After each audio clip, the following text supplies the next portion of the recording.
And we are live, back with another rendition of the Prove Me Wrong podcast on the Los's Corner Store. I'm your host, Carlos Ojeda, and today on episode 65, we're going to be talking about UFC Fight Night, Dos Anjos versus Fiziev. I'm going to be giving my preview, not really predictions. This card for a fight night is absolutely stacked from top to bottom with young, up-and-coming talent. I did not skip a fight. Usually I skip fights that I don't really know. I did research. If I didn't know the fighter, I did research because I felt horrible on this 12 fight card to only cover 10 fights. So I did my research because the rest of this card is absolutely phenomenal. So yeah, let's just jump straight into it. With the prelims to kick off the night, we got Ronnie Lawrence versus Said Yakub Kakramanov. Two very exciting fighters. It's going to be a bantamweight fight, 135 pounds. It should be a good scrap to just kick off the card. Both guys are really tough. Both guys are really durable. Both guys are really fast. I feel like this is going to be fireworks from start to finish. Whenever that finish will come. Maybe it doesn't come, but we are strapped in for an exciting fight to kick off the prelims on ESPN+. Next fight up, we got Kennedy Nzechukwu versus Carl Robinson in a 205-pound light heavyweight fight. Big power coming from both sides of the octagon because Kennedy can put your lights out like this. Carl Robinson can put your lights out like that. And this probably will not make it to the judges. Kennedy is a great up-and-coming talent. Carl Robertson, great up-and-coming talent. Really love this fight. The matchmaking on this card is absolutely bananas. Good job, Hunter and Sean. Next up, we got David Onama versus Garrett Armfield in a featherweight 145-pound fight. Armfield's making his UFC debut on short notice because Onama's opponent pulled out. Onama only lost. He's 9-1. His only loss came in his UFC debut. Bounced back in his second UFC fight with a big first-round TKO. This should be a fun first 5 minutes. Both of these guys like to come in, they like to throw, they like to have fun, they like to fight. But short notice replacement, not a lot of game planning being done. It's just going to be an all-out fist fight in my opinion. And I think if it does make it past that first 5 minutes, Onama has a more superior advantage, and it might not be as fun of a fight as it could be, but that first 5 minutes should be an absolute banger of a round. I wish my hair didn't look like that. Whatever, it's fine. It's my podcast. I can do what I want. Next up, we got Cody Brundage versus Tresean Gore. It's a 185-pound middleweight fight. Tresean Gore obviously was the tough frontrunner last year, got all the way to the finals, got hurt, couldn't compete in the finals. Pooh Bear ended up winning, and then they ended up fighting later, and Pooh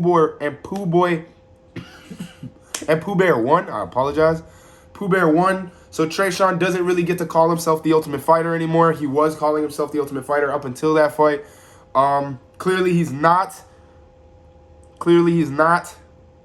He lost his first fight to Pooh Bear. Cody has a chance to kind of steal some hype here because everybody, I feel like, still believes Tresean Gore is the next man up, believes he should have won that Ultimate Fighter season. And, yeah, if Cody Brundage can pull it off, he can steal some hype here. It's going to be hard. Tresean's a dog, but it's definitely going to be harder than I feel like he thinks. I feel like Cody's going into this fight thinking that he's got the experience advantage for sure. And does he? I'm pretty sure he does. When I was doing my notes, I should have wrote that shit down. Hold on. Don't judge me. I'm a hard cash. Okay? I'm a hard cash. Yeah, he's got the experience advantage. 7-2 versus 3-1. He's got the experience advantage.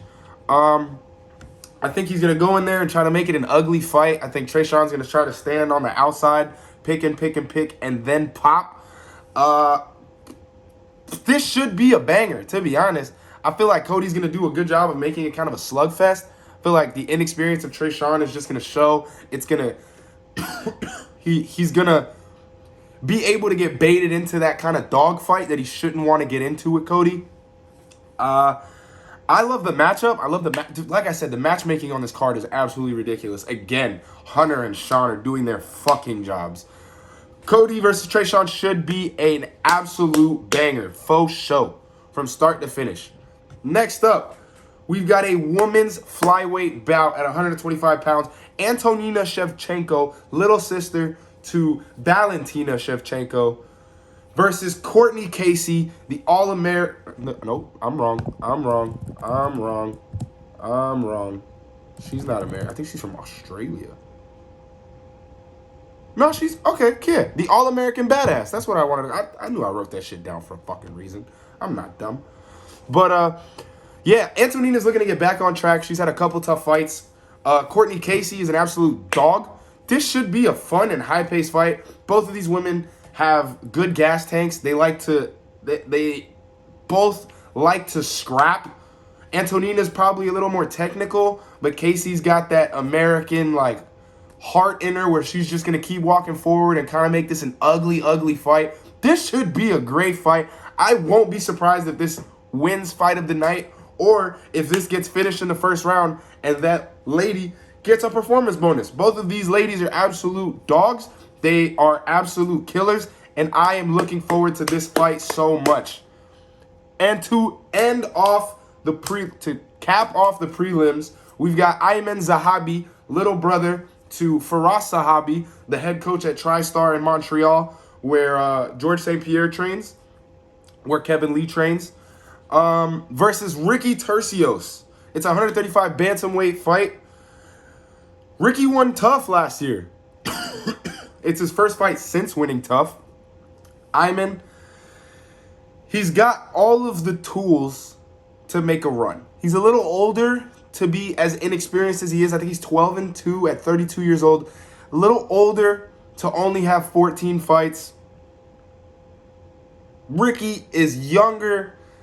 He's hungrier. This should be a fun fight. Both of these guys are looking to like make a name for themselves now. Ricky won the Ultimate Fighter. It's his first fight back. People kind of forgot. Like when I saw him on the card, I was like, holy shit, dude. Like I started diving in. I was like, this dude hasn't fought since he won the Ultimate Fighter last year. Probably for the better. I think once you do win the Ultimate Fighter, you should take some time off and just get better because now you're just thrown into the deep end of the UFC. And in the 135, this is probably the most talented weight class is 135. So I like what Ricky did, taking the time off. Ayman is a dog. Ayman has all the technical capabilities to win this fight. Ricky is a dog, and he's just going to move forward and kind of make this a war, in my opinion. And just those first 6 fights are blowing my mind. The prelims itself could be its own main card, and I wouldn't be mad. I would be very, very excited if I saw this as a main card on a fight night, to be honest. It's a lot of young talent. It's a lot of people who go in and just are trying to win. Like these guys and gals are not made to step back. All of these fighters are made to walk forward in the fire. And that's awesome. And I think Ayman versus Ricky is just going to be an amazing fight to cap off the prelims heading into the main card. In the main card, to kick off the main card, we've got a legend, a street legend in Michael Johnson, who just got his first win in, I think, 5 years. Last time he fought out versus a young, hungry, talented killer in Jamie Mullarkey. Jamie Mullarkey, I think his last fight was against Jalen Turner, where he lost in the first via KO. Yeah, so he's looking to bounce back. Yeah, he's looking to bounce back. Had 2 wins, then the loss. He's looking to bounce back and try to re-enter himself into that 155-pound rankings. Love to see a veteran and a young guy fight, especially because Michael Johnson looks great. All fight until he doesn't. And it's always that 1 second he gets caught and then everything changes. So this should be an absolute, like both of these guys should leave this fight absolutely bloodied and battered. Should be a banger. Both guys are tough as nails. 155 pounds. Love to see it, love to see it, love to see it. Good luck, Michael Johnson. You are that man. Cynthia Calvillo versus Nina Nunes. I kind of feel bad for Nina Nunes. First of all, this is a women's flyweight bout, 125 pounds. I feel kind of bad for Nina Nunes. Her last 2 fights, she's lost. Both of them have been to grapplers and wrestlers. And now they give her Cynthia Calvillo, who has hands, but is a wrestler. And I feel like Cynthia, she had the USADA problems for marijuana, all that bullshit. But Cynthia is trying to break through into contender status. And I feel like Nina is in a place where she has to win. So both of these ladies are going to come out and just try to get a W. I think it's going to be an interesting fight to watch. I want to see the game plan from both ladies. I want to see the improved grappling defense from Nina. I want to see the improved grappling offense by Cynthia. This should be a fun fight. If you love MMA, it's not going to be a banger. It's not going to be a war. But if you love the sport of MMA, this fight, you'll see a little bit of jiu-jitsu. You'll see a little bit of you'll see a little bit of wrestling. You'll see a little bit of boxing. You'll see a little kickboxing. Everything that it's going to check. This fight's going to check all the MMA boxes for sure. Love to see it. Next up, we got Jared Vanderaa versus Chase Sherman. It's going to be a heavyweight fight. Both guys are on losing streaks. Jared's on a 3-fight losing streak. Chase Sherman's on a 4-fight losing streak. Jared's a black belt in jiu-jitsu. Chase Sherman has lost his past 2 fights, first-round submission. But they like to scrap, the both of them. I don't think a takedown's going to happen unless it comes from Jared. And I don't think Jared's going to shoot immediately. I think he's going to try to just make it a war first.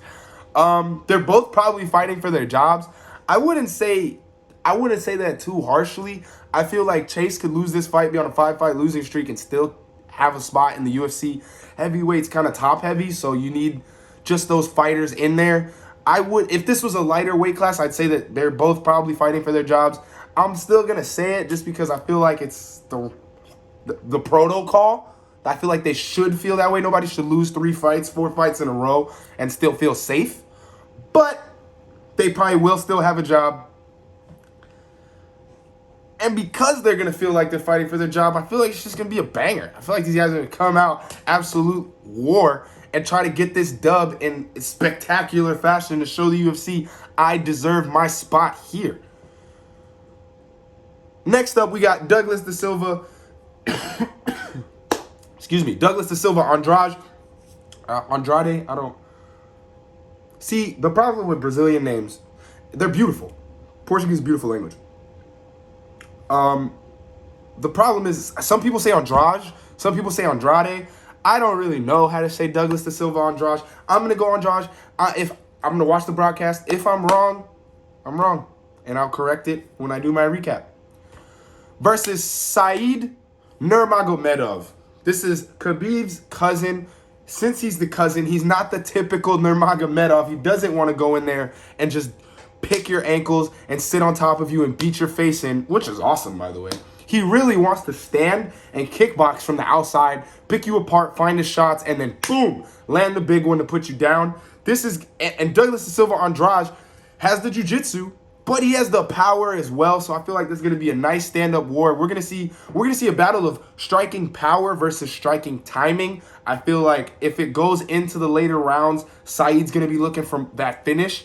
But if Douglas Da Silva Andrade can put the pressure on early and connect big, this fight should be over relatively soon. I love this. I'll put it was a title fight in my notes. Oh my God. This is why you don't drink while you do your notes. Just kidding, Mom. This should be a fun fight the whole way through. I feel like, I don't think, if this fight hits the ground, it's because somebody literally knocked somebody down. I don't feel like anybody's shooting for a takedown. I feel like they're going to stand there in the pocket. Said's going to run, use the back foot, run, and then pick his shots. And Douglas Silva Andrade's just going to Terminator his way through and try to knock one down on the chin. This should be a good fight. Next fight up, we got Cal Bohalo versus Armen Petrosian. Hopefully I said both of those names right. I don't like to get names wrong in the UFC, just out of respect for the cultures that, they're all from, It's going to be a 185-pound middleweight fight. Both of their second fights in the UFC, both guys like to stand. It should be a striking fiasco. I feel like Armen is the better striker, but Cal is definitely improving his striking. He's got the power, but the more well-rounded game definitely goes to Cal. I feel like his name is spelled Chow, but I think it said Cal. That's that. And yeah, I think if Cal can make it an MMA fight, he has a better chance of winning. But if he is willing to just stand there with Arman, I feel like Arman's going to be able to circle, and then find big power throughout the rounds and kind of wear on him a little bit. But if Cal hits the ground, he's got the clear advantage there. The Brazilian Jiu-Jitsu is impeccable. And this should be a fun fight. Should not go to the judges at all, in my opinion. And for the main event, the reason we all showed up, the name on the marquee, Rafael dos Anjos versus Rafael Fiziev. It's a 155-pound lightweight fight. Dos Anjos trying to get back into that upper echelon of the 155-pound division. Fiziev is trying to just make his mark, stamp his name, and be like, I am here. I just beat a former champ. Put me in the top 10. I want the best guys. I feel like both of these guys want the same thing. The 155-pound division is the glamour division. It's the money division. It's the most paid division. And these guys, I feel like, aren't reaping those benefits, and they want to be. So this is going to be a 5-round absolute war between two very high-level guys who want to make it into that top tier. The Dustin Poirier fights, the Gaethje fights, the Chandler fights, the Ferguson fights, the McGregor fights, even though I don't think either of them are going to get that fight. The Islam fight, the Beneil fight, the Oliveira fight. I feel like all of those fighters that I just named come with a huge paycheck and a huge payday. And I feel like both of these guys really want to catapult themselves into that territory. And yeah, that's it. Peace, love, respect, happiness to all. Love all of you. Thank you to mom, and dad. I love you guys. Appreciate y'all. And deuces, fam. Peace.